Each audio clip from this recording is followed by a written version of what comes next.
with the Vedic conception of the universe. And,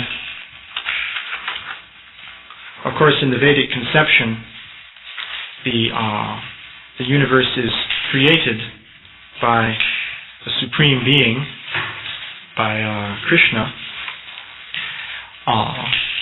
But basically the description in the Vedas is that the earth is considered to be at the center of a relatively small structure, and the various planets, sun and moon and so forth, are circling around the earth. And going out to a certain distance, there's a series of shells. Actually, it's described there are 7 shells covering the universe, according to the Vedic picture. And in the Vedic literature, it's described that there are many universes existing within the causal ocean, and each one is surrounded by a series of shells like this. And these are practically innumerable. There are various descriptions given. For example, they're compared to bubbles of foam within the ocean. You can just imagine how many bubbles of foam there are in the ocean. Or they're compared to the mustard seeds in a barrel of mustard seeds and so on. Well, in other parts of the world, this same conception existed. So, in the ancient Mediterranean area, where the Greek and Roman civilizations and so on existed, people also had practically the same conception of the universe. As far as I'm aware, the idea of many universes floating within a causal ocean was not described outside of India, although maybe people did have that idea, but it just hasn't come down to us so prominently. But the ancient Greeks, for example, also had the idea of a universe which was contained within a shell. The Earth was at the center, and the different planets were moving around the Earth. So that conception was there. Now, in the Vedic literature, there's one basic description of the universe, which in the books we have is presented mainly in the 5th canto. And that describes a number of unique features, such as a universal mountain, which we call Mount Sumeru, and so on. You also find that in very ancient times, people in many parts of the world had this idea of Mount Meru. For example, the Greeks had this idea. They called it Mount Olympus. And by the time we come to the Greek civilization, they had placed it in Greece, a sort of parochial viewpoint. But the Greeks were fond of Greece, so they wanted everything to be there. So their Mount Olympus, though, really corresponds to Mount Meru, because it's a mountain on top of which the gods are dwelling. Zeus and so on lived on top of Olympus. So likewise, on top of Mount Meru, there are the dwelling places of different demigods and so forth. Also, the Scandinavians had the same idea. I once saw a map of the universe according to the ancient Norse, the Vikings and so forth. And there was a central island with a ring-shaped ocean around it, and in the center of that island there was a vast mountain.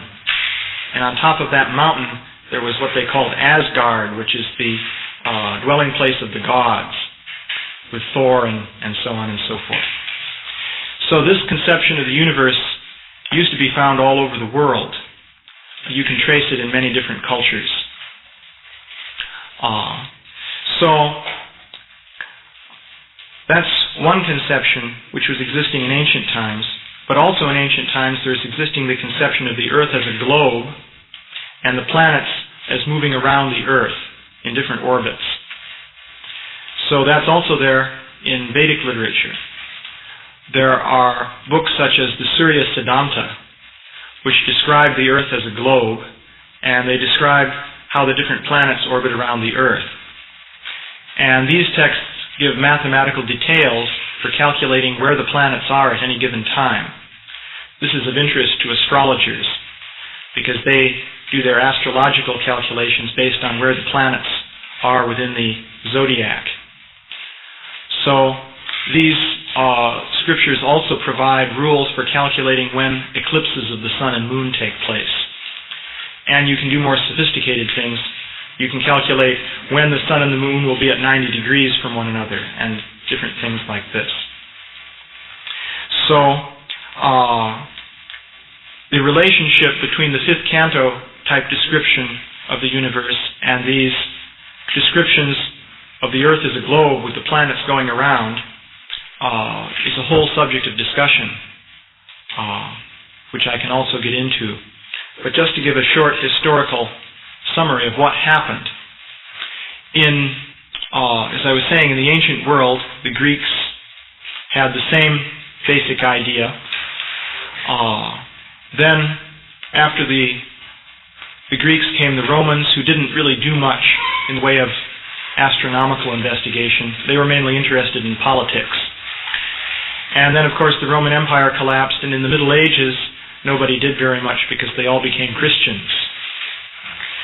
And so they weren't actually very much interested in things such as astronomy. But then came the Renaissance, which is very famous, when in Italy and also other parts of Europe, people began to rediscover the writings of the ancient Greeks.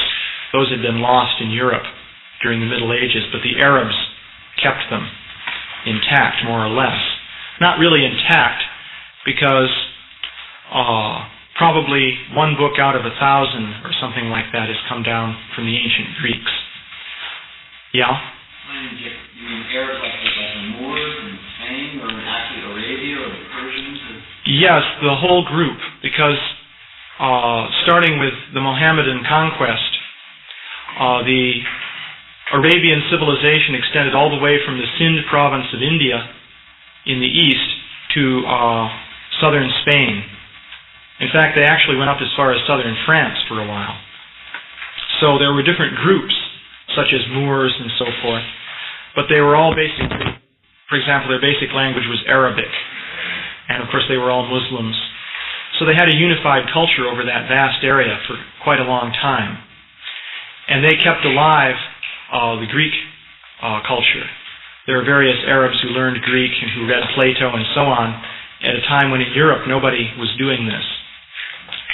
So, in the beginning of the Renaissance period, Copernicus revived the idea that the sun is the center of the universe and the planets are orbiting around the sun. There was a Greek named Aristarchus of Samos who had speculated about that in the period of Greek civilization. So, initially, all Copernicus did was shift the location of the sun, but everything else remained the same. The universe was still covered with a shell, and everything was still very close. But then, people began to consider that, well, if the planets are moving around the sun, then the fixed stars must be very far away, or else we'd see parallax. Now, when surveyors measure the distance, say, of a distant object, like the peak of a mountain, what they do is they stand in one place and measure the angle to that mountain, say, from north. And then they move over to another place and measure the angle from north. And they know the distance that they moved. So now they have one side of a triangle and two angles, so they can determine the other side. And that gives them the distance. That's called triangulation. So the change in angle when you move is called parallax. So if the Earth is on this side of the sun at one time and half a year later it's on the other side, then it's moved by quite a large distance. So if a star is over here, you should be able to measure how far away it is by measuring parallax. The same method. But when they made measurements like this, they'd see no change in the angle whatsoever. So this was taken to mean that the stars were very far away. Now another explanation might be that the Earth isn't moving. That's why you don't see a change. But once it's established that the Earth is going around the Sun, and it's covering such a large distance in half a year, then if you don't measure any change in angle to the stars, that means they must be so far away that you can't measure that change. So the idea became that, well, the stars must be very, very, very far away. You can calculate how far they'd have to be. It's an incredible distance. It's measured, in fact, in what they call parsecs, which is a word you'll find in the science fiction stories. A parsec, in fact, is the distance at which something would have to be so that the angular change in half a year that you would measure would be 1 second of arc. So that's several light years, in fact. So the universe became very large, and this immediately created problems because in the old system of thought, people would of course ask, well, what's beyond the shells of the universe? Well, the answer would be heaven. By heaven, they mean what we really mean by Vaikuntha. Because also in the Middle Ages and in the ancient times, it was of course believed that there was a celestial realm, what we call the heavenly planets, or Svarga Loka. The Greeks also believed in such a thing, and of course they had their demigods such as Zeus and so on. Aristotle, for example, taught that there's one kind of matter that exists on the earth, which is gross corruptible matter. It has the characteristic of decay and so forth. But once you get beyond the moon, the matter that makes up the universe is of a different character. It's what you could call celestial matter. And it doesn't have the property of decay. Everything beyond the level of the moon is perfect and eternally existing. Of course, the Greeks thought that their demigods were actually eternal. Whereas in the Vedic literature we understand that they live for vast periods of time, but they're not actually eternal, they also die. But of course in the ancient Mediterranean world, the lifespan of a Vedic demigod was so long that it would practically be eternity, because they thought in terms of thousands of years for the existence of the entire world. For example, in the Bible you hear about creation in 4004 BC. Well, back in those days, that wasn't at all an unusual idea. So when the Vedic literature speak of a Manu period lasting 306 million years, or a day of Brahma lasting 4,320,000,000 years, that's practically eternity from the viewpoint of ancient Mediterranean people. So the idea then was that there was a heavenly realm. The Christians populated the different planets with angels, which are practically like demigods. If you read Dante, with his Dante's Inferno and Paradiso and so forth, you'll read that in the moon, the moon is the place where pious people who really weren't all that great spiritually, but still were pious, would go after death. So they would live in the moon. And then people who were a bit better would go to other planets, such as Venus and so forth. And then those who were really very advanced spiritually would be able to go to the Empyrean realm, which is actual heaven, which lies beyond the shell of the universe.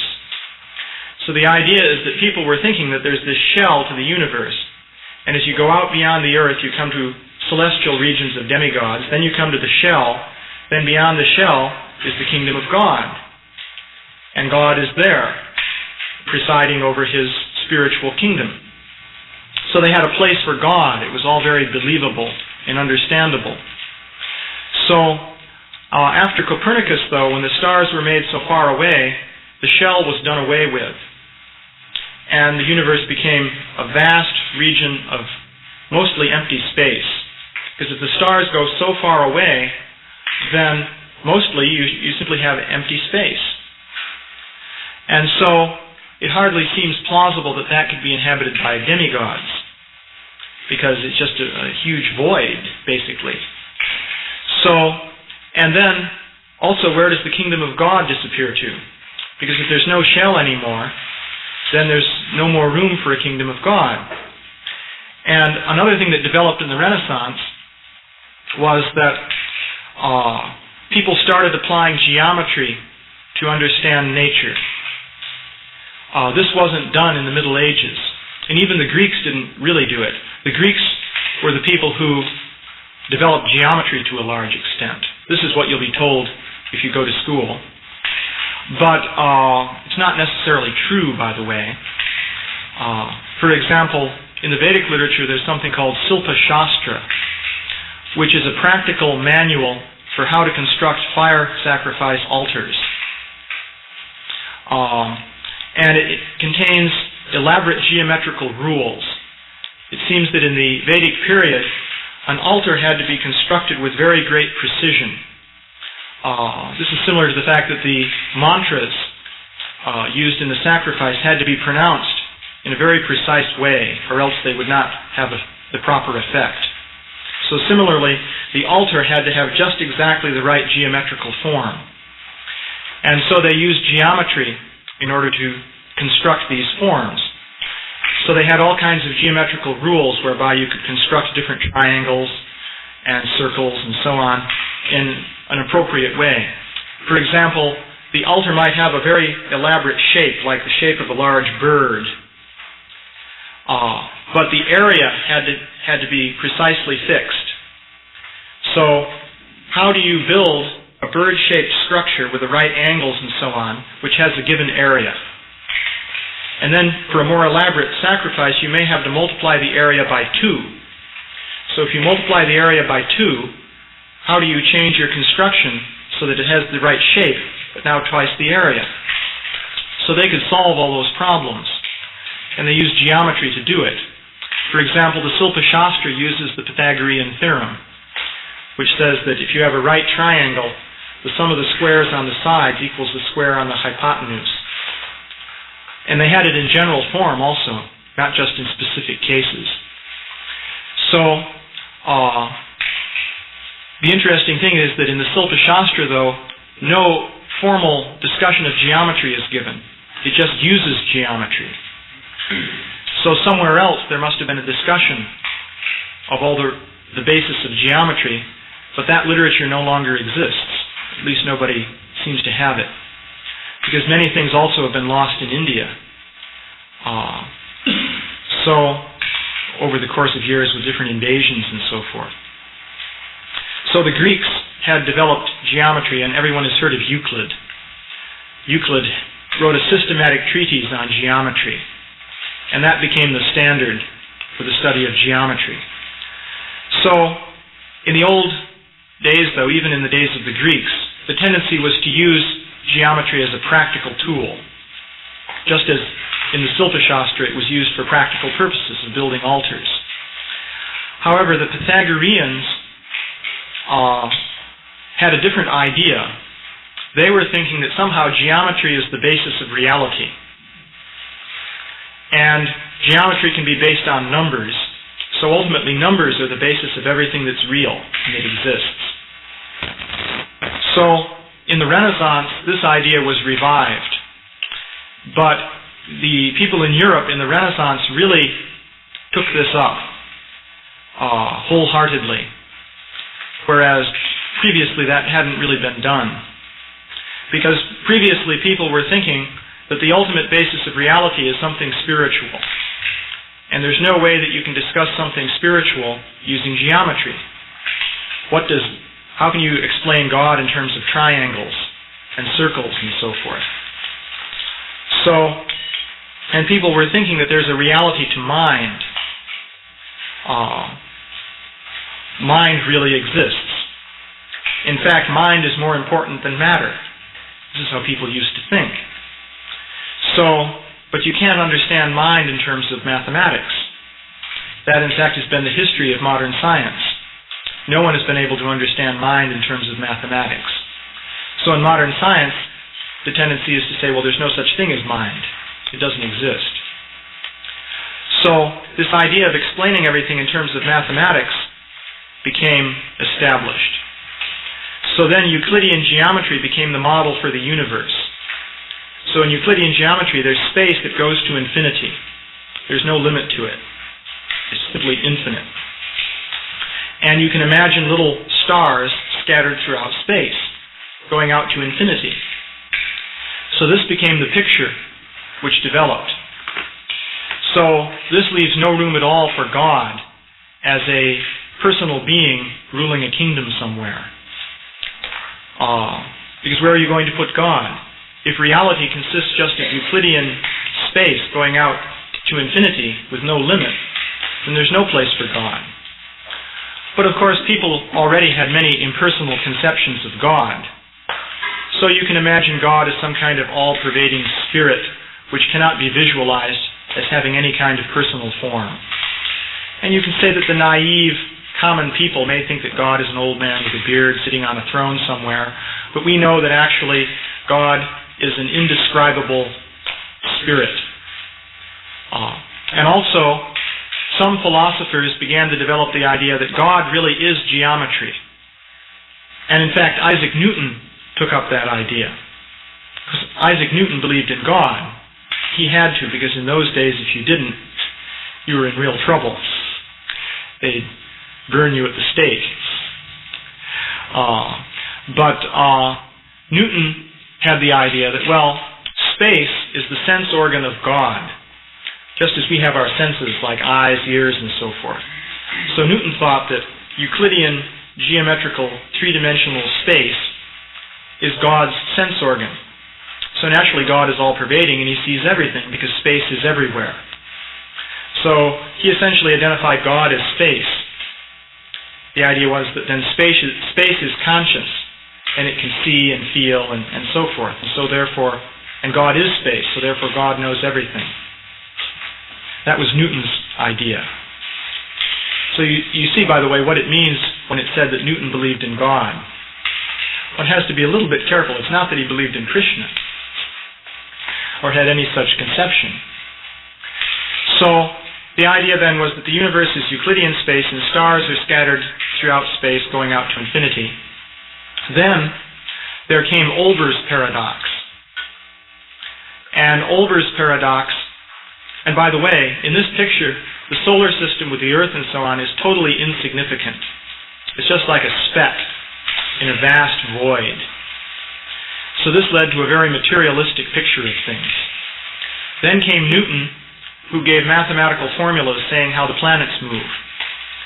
And this eliminated the need for an intelligent being to be controlling the planets, because it should also be pointed out that in the Middle Ages, the people were thinking that the planets were guided by angels. Even Kepler, the astronomer, had the idea that there was an angel behind each planet, or sort of within the planet, and that angel was moving the planet. Well, of course, that corresponds exactly to the Vedic idea, because according to the Vedic conception, there are planetary demigods. That is, the graha, or planet, in the Vedic conception, is really the demigod. For example, in the description of the churning of the milk ocean, we find the sun and the moon sitting down together to drink this nectar. And then Rahu sits down next to them, because he wants to drink it too. And so on. So the planets were regarded actually as personalities. And also there's a personality of the Earth, namely Bhumi. So that idea was also there in ancient times in Europe, and even Kepler still believed that. But after Newton, that whole idea was regarded as, of course, being totally outmoded and ridiculous, a product of past superstition. So there were no more angels moving the planets. So the solar system became a tiny little mechanical clockwork in which planets were spinning around the sun, but this was just a speck in an infinite void, populated by other similar specks, in which you might also have planets circling around other stars and so forth. And by the way, when the stars were moved so far away, that's when they became suns. This is a distinction between the Vedic and the modern Western picture of things. In the Vedic literature, it is not said that the stars are like individual suns. They're more like planets reflecting light. But if the stars are so far away, as the people were now believing, then they have to be very bright so that they can be bright enough for us to see them. That means they have to be suns. And if they're also suns, then they can have planets and so on, and the whole realm of science fiction then is opened up. But then some people came up with what is called Olber's paradox. And that is that if you have stars scattered through space going out to infinity, you take a shell of radius r, the surface goes up as 4 pi r squared. The intensity of light from one star goes down inversely with the square of the distance. The number of stars on the shell should be proportional to its area. That means each shell should contribute about the same amount of light on the average. If there are infinitely many shells going out, that means we should be getting an infinite amount of light. That means it shouldn't be dark at night.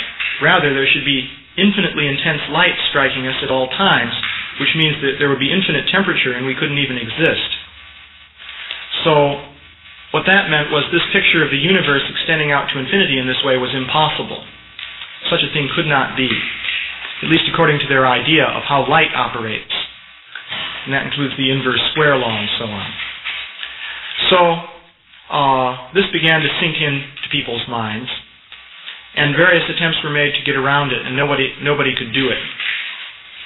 So finally, people began experimenting again with the idea of a finite universe. And so Einstein came up with the idea of curved space. He threw out Euclidean geometry, and he introduced non-Euclidean geometry. And the basic idea of non-Euclidean geometry is that space itself curves. To make an analogy to this, in 2 dimensions, the surface of the Earth is a globe, and that curves in on itself, so that the total surface of the Earth is finite, even though there's no edge anywhere.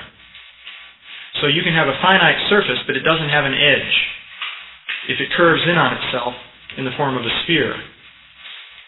So some mathematicians thought, well, you can do this with 2 dimensions if you curve it within 3 dimensions, as with the surface of the sphere. And then they said, well, we don't even need the 3rd dimension, because mathematically we can describe the surface in terms of the local relation between the points on the surface, and we don't even need the 3rd dimension that we embed it in. That's just useful for imagining how it curves in on itself. So they said, well, we could do the same thing in 3 dimensions, or n dimensions in general. So you could imagine space like 3-dimensional space that curves in on itself, so that there's no boundary anywhere, but there's a total finite volume. So mathematicians just toyed with this, just as part of their own fun and games. A fellow named Riemann developed it in detail. So Einstein used this to provide a model of the universe which now was finite instead of being infinite. But there were no edges, so there's no shell to the universe. So he proposed that model. But he thought of the universe as being fixed and static, which was also an ancient idea, that nothing is really changing out there. Things remain the same for very, very long periods of time. So a fellow named Friedman discovered that according to Einstein, the universe really should be expanding. It's because his model was unstable. It wouldn't just stay fixed. It would expand like that very rapidly. And meanwhile, Hubble, who was observing galaxies with the Mount Palomar telescope, came up with the argument that, well, it seems that the galaxies are moving away from us. And there's a whole explanation as to why they think that. So he said, well, the universe is expanding. Everything is moving away. It's as though we're situated in an explosion in which all the little particles in the explosion are moving away from one another very rapidly. So at a certain point, Hubble got together with these people who said that Einstein's universe should be expanding. Because if the universe is expanding, then what happens if you look backwards in time? Well, it must be contracting. So you go back in time and it gets smaller and smaller and smaller until it goes down to a point. So that means that at some time in the past, there must have been an explosion starting with a point. So this was the idea of the Big Bang. And so then people began reasoning about, well, what things must have been like if this was true. For example, if you go back and everything's crunching together into a point, then it must be very dense because all the matter has to be scrunched together in one small place. And it's observed that if you take something and compress it, it gets warmer. For example, if you take gas in a cylinder and compress it, the temperature goes up. So if all the matter in the universe was compressed into one small region sometime in the past, then it must have been very hot. So in fact, it must have had a temperature of millions and millions of degrees, you can calculate. So that means this explosion involved intense heat, and everything was in the form of just particles bouncing against one another. Even atoms could not hold together under this intense heat. So people speculated like that. Yeah? I interject quickly. Is this perhaps what they developed the idea of the atomic bomb simultaneously? Well, the idea of the atomic bomb developed at about the same time. That was another development, however. But that happened because they were studying atoms and subatomic particles and so forth. That was connected with the small, very intense, that when it expands, gives off a lot of heat. Well, of course, an atomic bomb is an explosion. But there the idea is that you're releasing energy which is already stored up in the matter. And when the energy is released, the thing explodes. But the Big Bang was a different kind of explosion. Because in Einstein's theory, you see, another thing about the situation is that as you go back, the contraction going backwards in time proceeds right down to a point. Mathematically, this is what happens in Einstein's scheme. It's not that you go down to something very small, and that's the starting situation. But actually, you go right down to a point. Which means now going forwards in time, you start with a point, and the universe has to come out of a point. Now, this immediately is a problem with this whole theory, because starting with a point, why do you ever have anything but a point? Why should a point create a universe? After all, supposedly there are lots of points around. Here's a point. Here's another one. So why doesn't that generate a universe?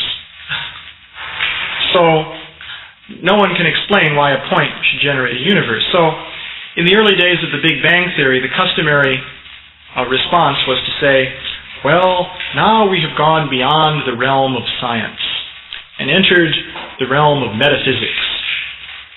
Or scientists would just say, well, I won't speculate about that. That's a common answer. Which is a little ironic because they've been speculating like anything to come up with this whole theory.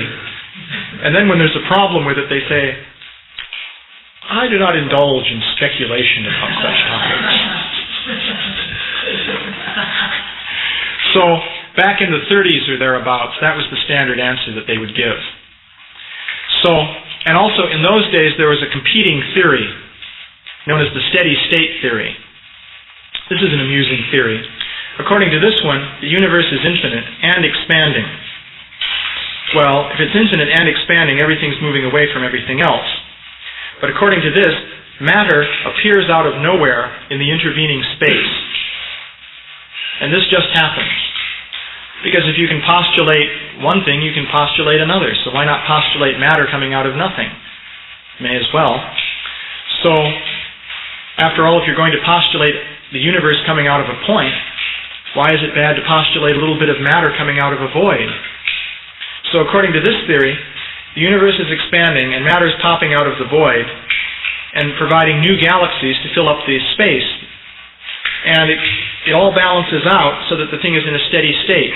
As the galaxies get further apart, new galaxies appear. So you always have the same number of galaxies in any volume.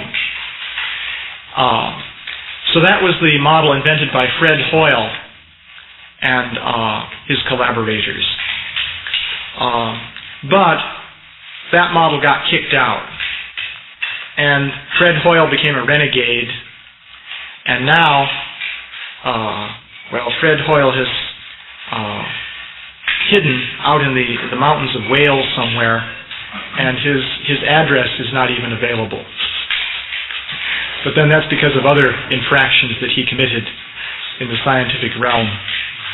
So practically they tarred and feathered him and drove him out.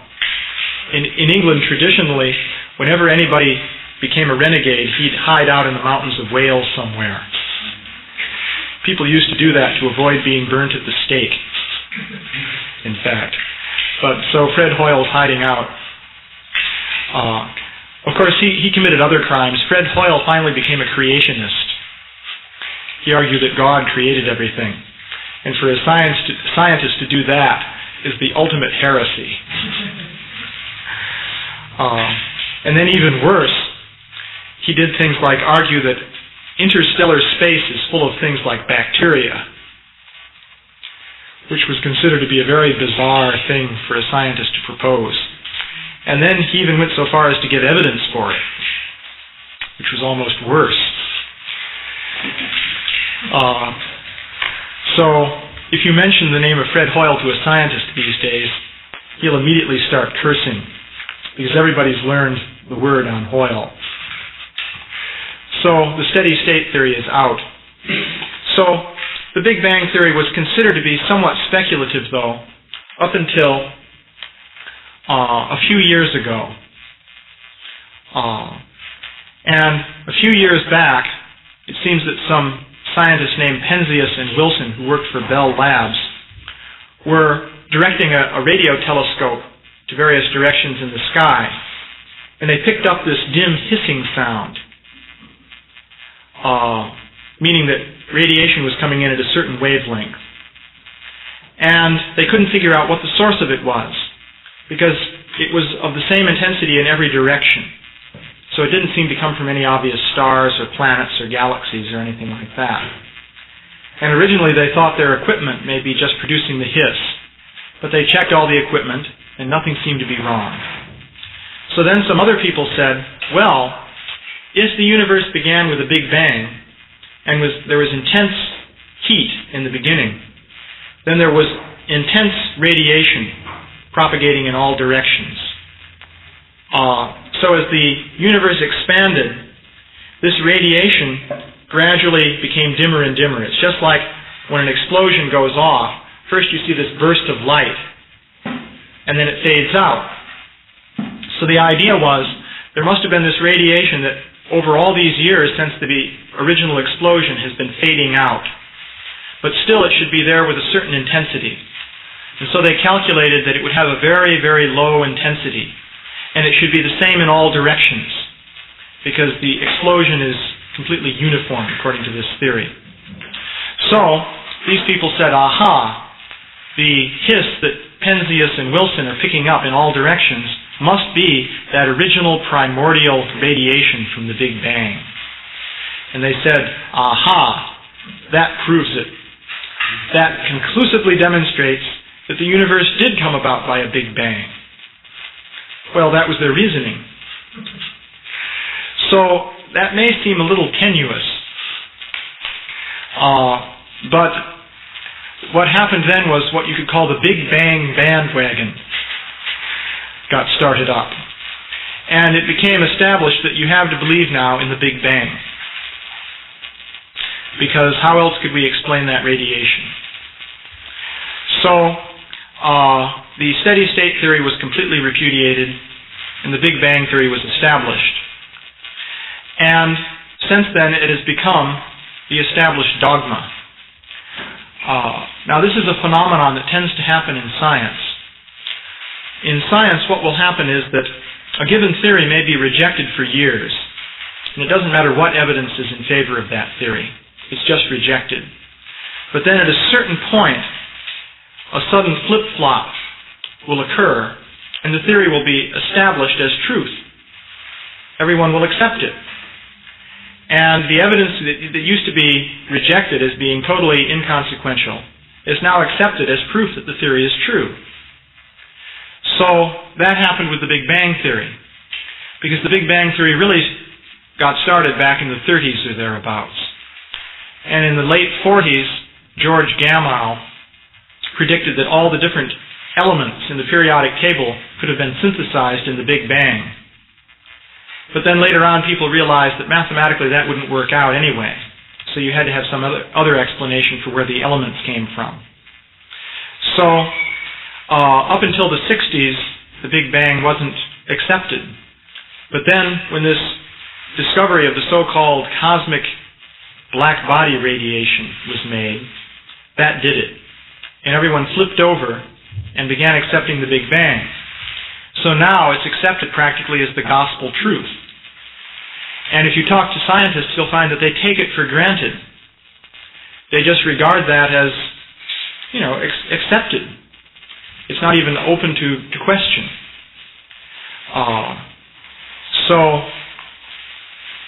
Of course, in science, you'll also be told by scientists that in science we never prove anything.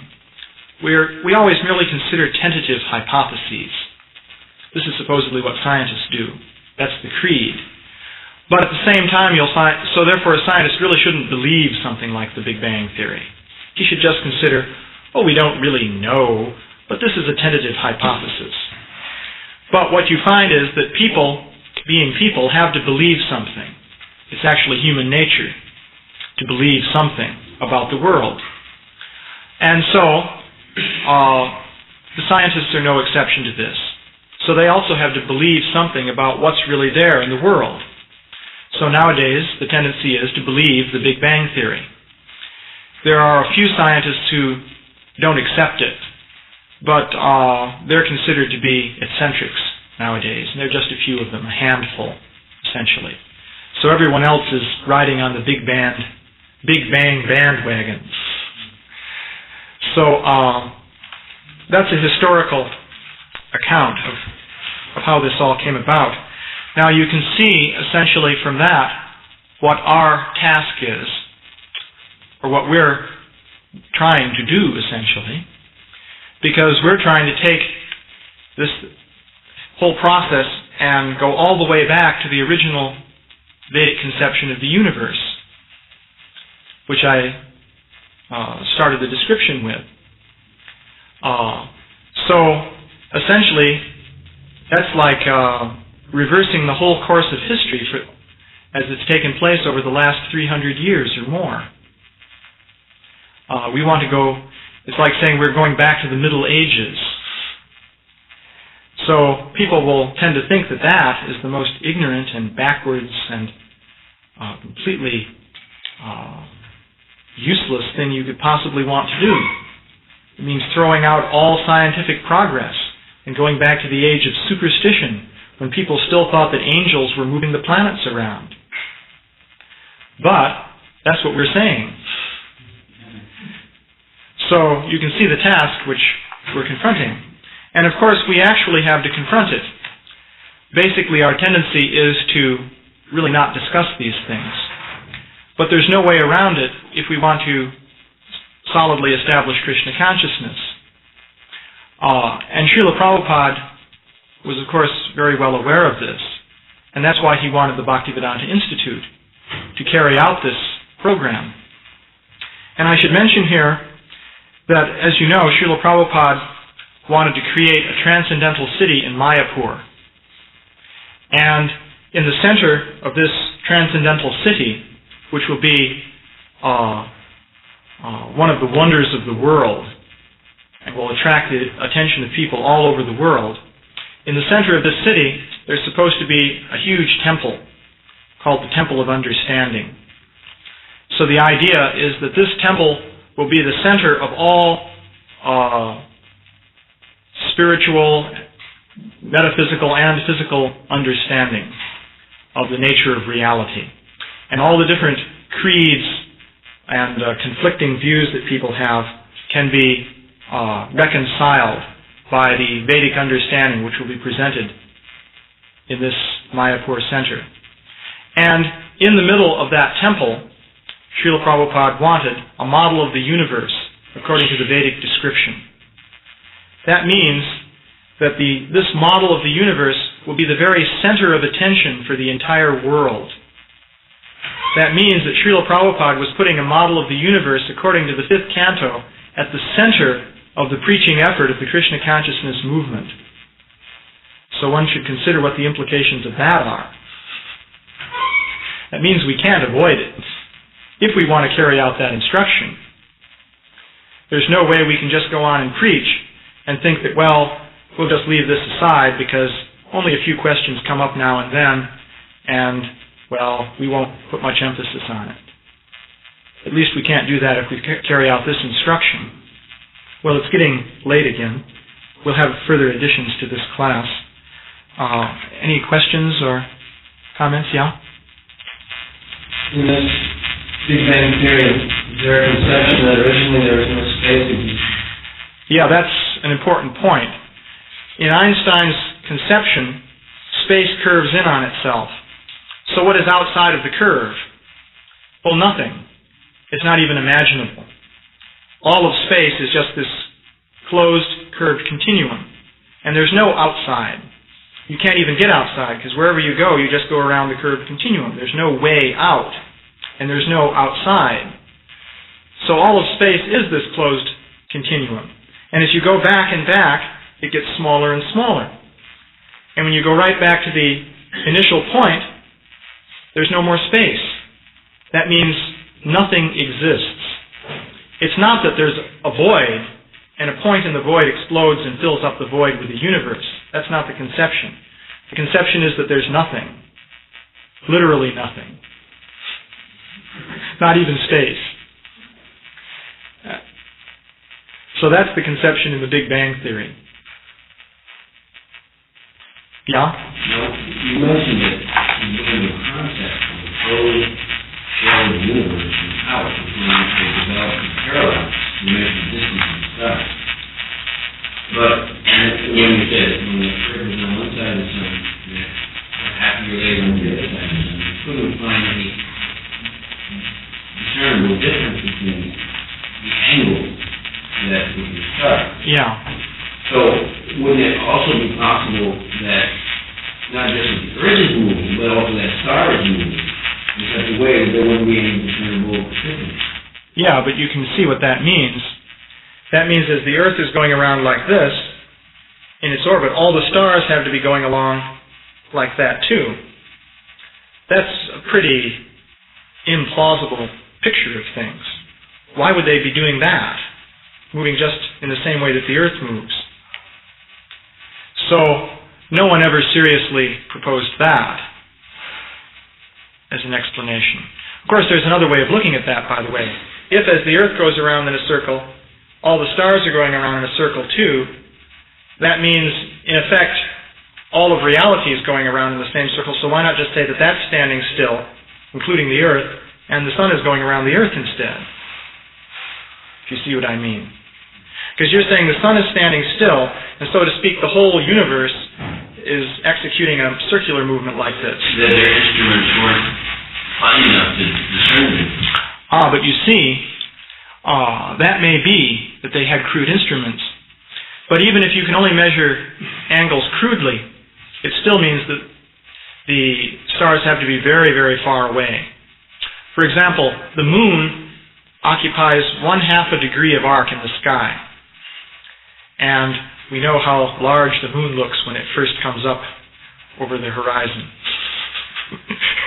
This was observed last night. So that's 1/2 a degree.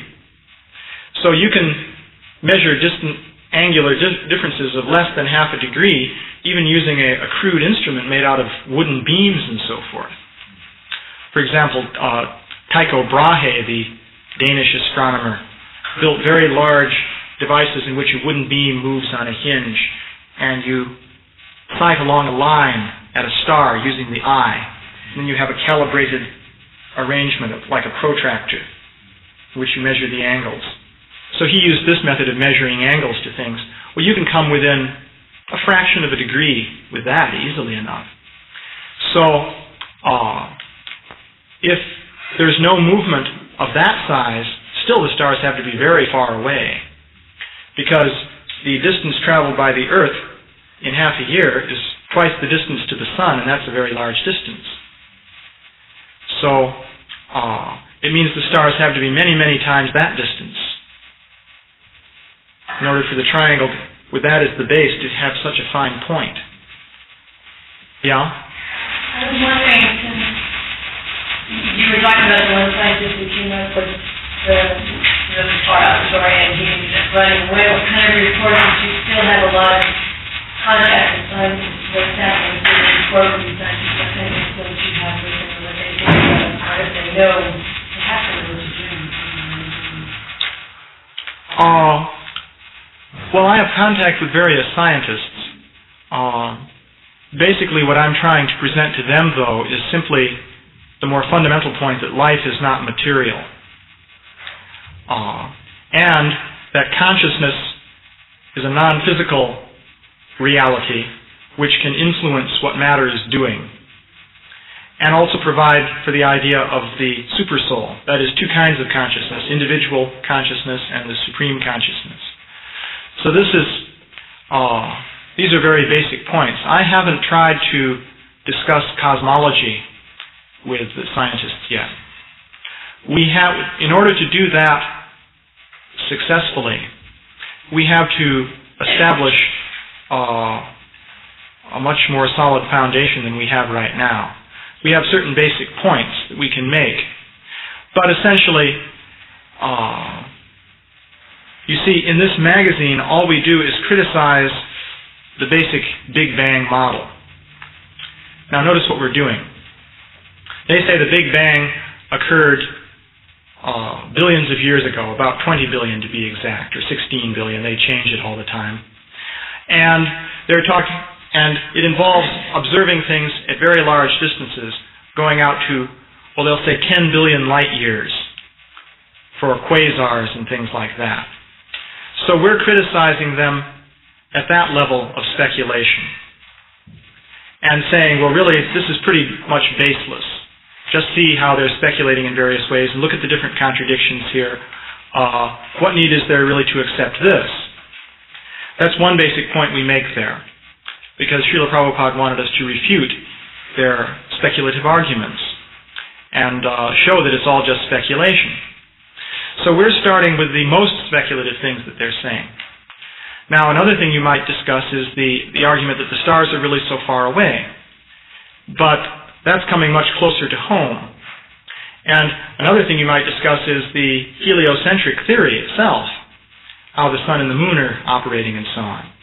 And then going even further, you can come to the point of discussing Mount Meru and questions like that. So, with each step you take in that direction, what you're saying becomes more and more unbelievable to a person with scientific background. So we have to establish a more and more solid presentation. Actually, many things can be done to establish this. It's not that it's a hopeless thing. Now, we took one step in that direction in this article, although it's not pointed out explicitly why we took this step. Nonetheless, in setting up this magazine, we're planning for the future. So we discussed such things as the fact that in the quantum theory, one interpretation of quantum mechanics is that there are multiple parallel universes that are invisible to us. That's what this diagram shows here. The runner splits into multiple runners in multiple universes, and they all have different histories. Some scientists are seriously proposing such a thing in the quantum theory. So we're pointing out that they're seriously talking about the idea that there can be whole realities with people and so on and so forth that are coexisting with us and we can't see them. And they also make that point in a different way with their idea of missing mass. We illustrate here the concept that the galaxies that we see represent only a fraction of the mass of the universe, and there's a vast realm of mass, maybe 99% of it, which we can't see or detect in any way. There are reasons why they propose such a thing. So lately, they've been talking about that at great length. So that's another indication of how they're thinking that it's possible that there can be invisible worlds, which we can't pick up with our senses. They're even speculating that in this invisible matter, the matter could also be organized in the form of planets and living beings and so on. What is the point here? What we want to argue is the basic point is the scientists themselves are considering the possibility that there could be invisible realms in which things are going on that we can't see. Well, in the Vedic literature, that is the very thing that is described in great detail. We certainly can't see Mount Meru. We can't see the ocean of milk. We don't even know where you would look. Say you go to Mount Palomar, and you have an opportunity to use their telescope there for a few hours. Let's say you want to see Mount Meru. Which way do you point the telescope? Do you have any hope of seeing it that way? It's absolutely out of the question. So, actually, this Mount Meru is supersensual, you could say. We can't pick it up with the senses we have. So, someone may say, well, this is certainly bizarre superstition. How can you believe in all these things that you can't see? Isn't this absurd? But we wanted to make the point here that the scientists themselves are proposing such things. Of course, they're doing it in their own speculative way, but they're also proposing such things. So if the Vedic literature proposes such things, then what's wrong with that? In fact, another point can be made that if, in fact, there are realms of existence that you can't pick up with your senses, then you can't really hope to use the empirical method to understand these realms of existence, simply because you can't pick them up with your senses. But using the descending process, which is the basis of Krishna conscious philosophy, you can hope to find out about such things. At least in principle, you can see that it's possible to do that by the descending process. So, this idea of invisible realms of existence fits in with our basic picture of things, and not with the scientist's picture. So that's one basic point we wanted to make here. And I should point out another thing that can be done with the, as far as this whole subject is concerned, is examining various empirical things that don't fit their theories. And there are many things like that that actually are observed.